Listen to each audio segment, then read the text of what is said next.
Chokers কাকে বলে সেটার সংজ্ঞা যেন বিশ্বকাপে সবাইকে দেখিয়ে দিল দক্ষিণ আফ্রিকা। এবার আবারও তারা প্রমাণ করলো কেন তাদেরকে চোকার্স বলা হয়। হতে গিয়েও হলো না ইতিহাস গড়া দক্ষিণ আফ্রিকার। প্রথমবার ফাইনালে খেলতে নেমে তীরে এসে তরি ডুবল মার্করামদের। ভারতের কাছে মাত্র 7 রানে হেরে শিরোপা হাতছাড়া হলো প্রোটিয়াদের। দক্ষিণ আফ্রিকা হারলেও তাদের দলে ছিলেন একজন ভারতীয় ক্রিকেটার, স্পিনার কেশব মহারাজ, ভারতীয় বংশোদ্ভূত।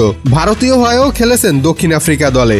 দলের গুরুত্বপূর্ণ সময়ে ব্যাট হাতে দিয়েছেন ব্যর্থতার পরিচয়। করেছেন 7 বলে মাত্র 2 রান, আর তাতেই পরাজয় নিশ্চিত হয়ে যায় প্রোটিয়াদের। তবে বিশ্বকাপে ভারত মানেই বিতর্ক, আর এদিন ফাইনালেও যেন সেই বিতর্কে জড়ালো ভারত। এ ম্যাচে আম্পায়ার নিয়ে রয়েছে বেশ কিছু বিতর্ক।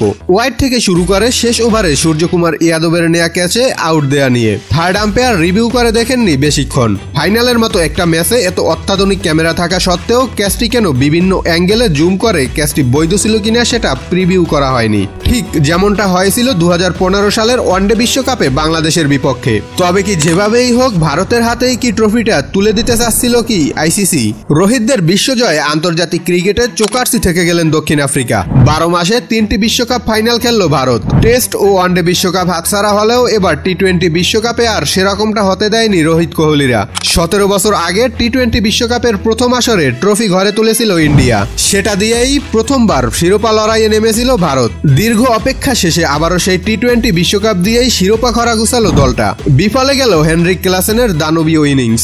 ভারতীয় বোলারদের তুলোধুনা করে 27 বলে 52 রানে আউট হন ক্লাসেন। টুর্নামেন্টের সুপার ফ্লপ বিরাট কোহলি ফাইনালের জন্য তার ইনিংসটি জমিয়ে রেখেছিলেন। ম্যাচ শেষে আন্তর্জাতিক ক্রিকেট থেকে অবসর নেয়া কিং কোহলি ফাইনালের মতো ম্যাচে স্বমহিমায় জ্বলে উঠলেন। ফাইনালে খেলেছেন 76 রানের ইতিহাস গড়া এক ইনিংস, এবং তাতেই ফাইনালে দক্ষিণ আফ্রিকার বিপক্ষে ঐতিহাসিক জয় পায় ভারত। এর আগে ম্যাচের শুরুতে টস জিতে ব্যাটিংয়ে নামে ভারত। ব্যাটিংয়ে নেমে বিপর্যয়ে পড়ে ভারত। ফাইনালে নেমে ব্যর্থ টিম ইন্ডিয়ার টপ অর্ডার। তবে এরই মাঝে অর্ধশতক তুলে নিয়েছিলেন কোহলি। অর্ধশত রান পার হওয়ার পর 76 রানে সাজঘরে ফেরেন কোহলি। তার বিদায়ের পরে নির্ধারিত 20 ওভারে 7 উইকেট হারিয়ে 176 রান করে ভারত। এদিন ভারতের দেয়া 177 রানের লক্ষ্যে ব্যাট করতে নেমে 12 রানেই 2 উইকেট হারিয়ে বসে দক্ষিণ আফ্রিকা। এরপরে জুটি করে দলকে টেনে তোলার চেষ্টা করেন কুইন্টন ডিকক ও ট্রিস্টান স্টাবস।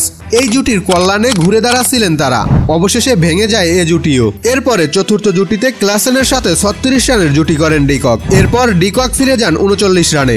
এই জুটি ভাঙার পর 169 রানে থামে প্রোটিয়াদের ইনিংস, যার ফলে ভারত তুলে নেয় 7 রানের জয়। আর এই জয়ের মধ্য দিয়ে 17 বছর পর টি-20 শিরোপা জিতল টিম ইন্ডিয়া।